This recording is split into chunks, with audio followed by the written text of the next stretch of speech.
Hey, Read Through the Word. Today is February 23rd, and today's lesson is called Sacrifice. And yes, we are still in Leviticus.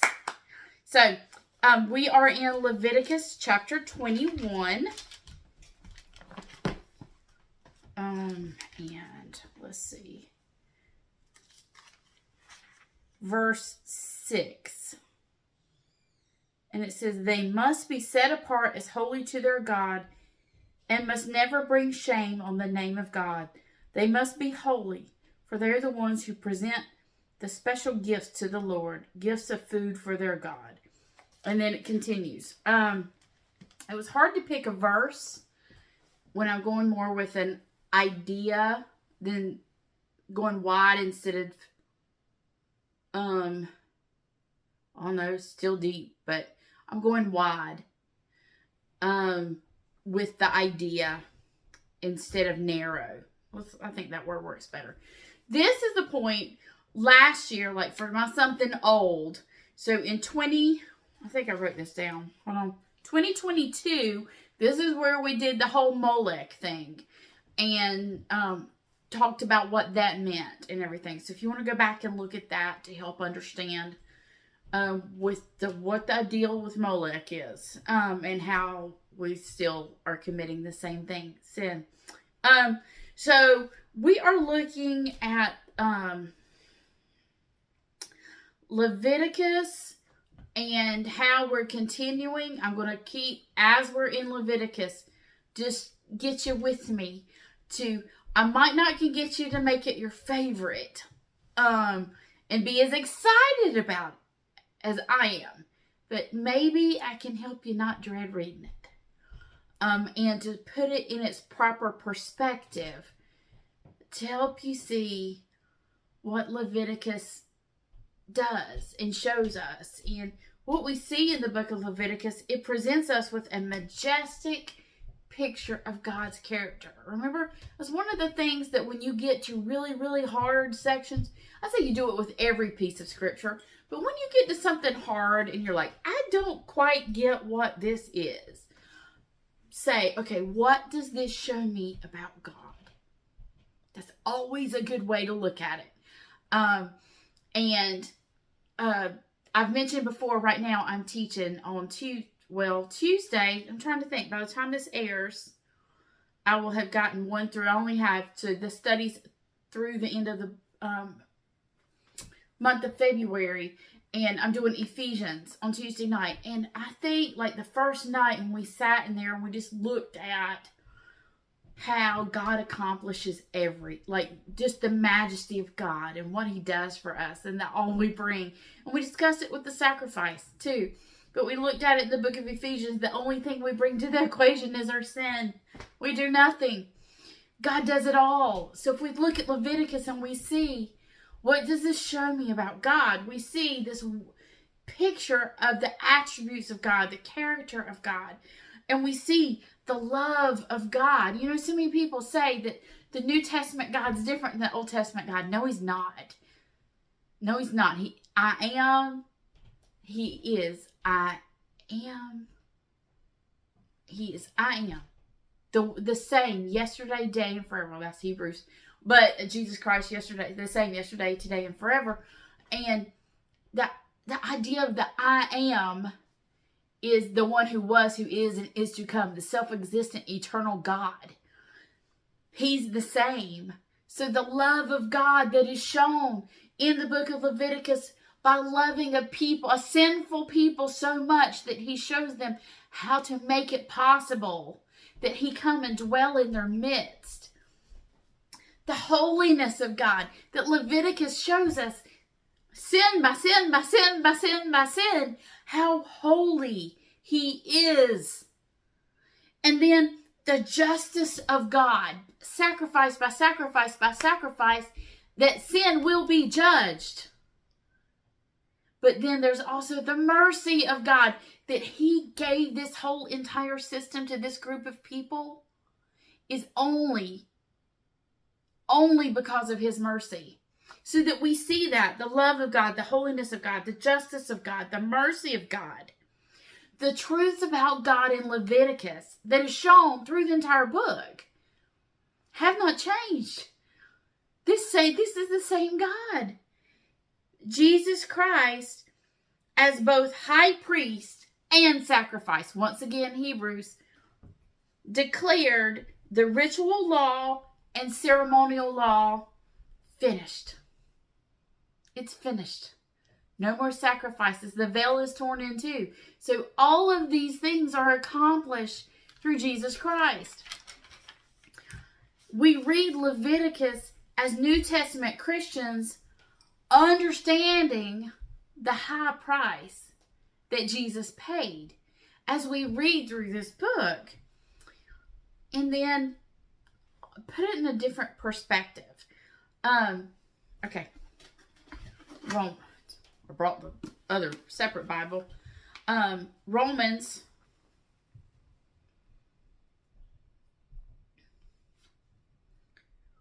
12:1 says, "Therefore, I urge you, brethren, by the mercies of God, to present your bodies a living and holy sacrifice, acceptable to God, which is your spiritual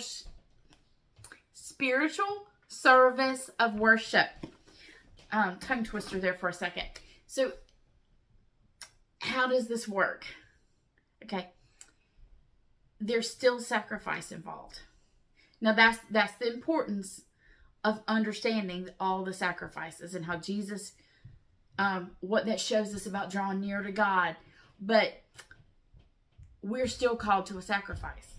So Jesus fulfills so in the book of Leviticus and through all the books of Torah, actually, you have three types of laws. There's moral law, there's ceremonial law, and civil law. So ceremonial could be rituals, those type of things. So Jesus fulfills, and then he upholds the moral law, which we don't. We have fallen on moral law, but we're still held to it. Which most people say, like 10 Commandments, as moral law. But that which God has declared wrong is always wrong. That did not go away. But God still calls us to the life of sacrifice. His people in the book of Leviticus. Well, Leviticus is a descriptive book, not a prescriptive book. Prescriptive book, not a descriptive book. Prescribing to them what they should do doesn't mean they always did it right. By the time we get to the book of Malachi, we'll realize how far off they are. But as we look at this, so they knew the life of sacrifice. It was a constant thing before them. There was all the sacrifices. There was daily sacrifices. There was weekly sacrifices. There were monthly sacrifices. And then there was the Day of Atonement once a year. So you have all of this life of sacrifice. It was a common thing. That's the reason why one of the reasons why the tabernacle's in the middle. You can't get away from that all the time. And also, God wanted to dwell in their midst. So he's like, here's my, I think I talked about this when we were in the book of Numbers last year. Smack dab in the middle. There's my southernness in me. Smack dab in the middle of his people. He wants to dwell in their midst. And so this life of sacrifice they live, we're called to it. But I tell my students, I said, here's the difference. What's the difference between these sacrifices and a living sacrifice? And they always like, what? I said, those are dead. We're not. Because Jesus died for us. The payment for our sins was accepted, and so he was resurrected. So, the living sacrifice that Romans 12:1 tells us, we're called to that. And what does this look like? What does God call us to? If we don't have all these rituals and we don't have all of these, what is his call on us as we live as sacrificial living? What does that look like? God still calls us This is where the moral part comes in. God still calls us to be holy, for he is holy. He calls us to that. I mean, it's reiterated in the New Testament. God still calls us to give first place to him. I mean, that was the reason everything is done the way it is in Leviticus, is to enable them to keep the commandments. This idea of putting God first and no idolatry, and that he has first place in our lives. God still calls us to genuine worship. That's one of the things we'll watch happen, is their worship, they take a faith-based religion, I say this constantly, and turn it into a works-based religion. So therefore, by the end of the Old Testament, and you get to the book of Malachi, they're making the sacrifices. They might be missing a leg or an eye, or are about to die from an illness, but they're like, yep, check, done. It wasn't genuine. God calls them to genuine worship. He still calls us to genuine worship. Not by lips only. What does that look like? I am, I feel like right now I'm at this place where God's, I've talked many times before about how impactful the death of Billy Graham was to me. And that because of that is why, one of the reasons I do this, that I needed to get the word out more. And any opportunity I have, I will. But this last week at my school, we took an entire week off from class. And so every day from 8 in the morning until 3 in the afternoon for 5 days of the week was missions week. And we served two of our grades, 11th and 12th grade, were on the foreign mission field in Nicaragua. First trip that it was led by one of our pastors at our church, because my school's connected to my church. And first foreign mission trip we've made since COVID. And so our students, actually, they got back last night, early this morning. The plane was delayed twice. So our juniors and seniors at my high school have been in Nicaragua this week. Our students that were home, so 6th, 7th, 8th, 9th, 10th, and then a few 11th and 12th grades that did not go. Our whole student body was divided into groups, and every day we served in our community in different nonprofits and different things. And I think every day was very impactful for me personally. I was talking to some of my students that went on their trip this morning at church. I'm recording this on a Sunday night. And I can't wait till they get in my classroom. I've already told them that my entire class this first day back is going to be testimony time. It's testimony. We're going to talk about the goodness of God they were able to see.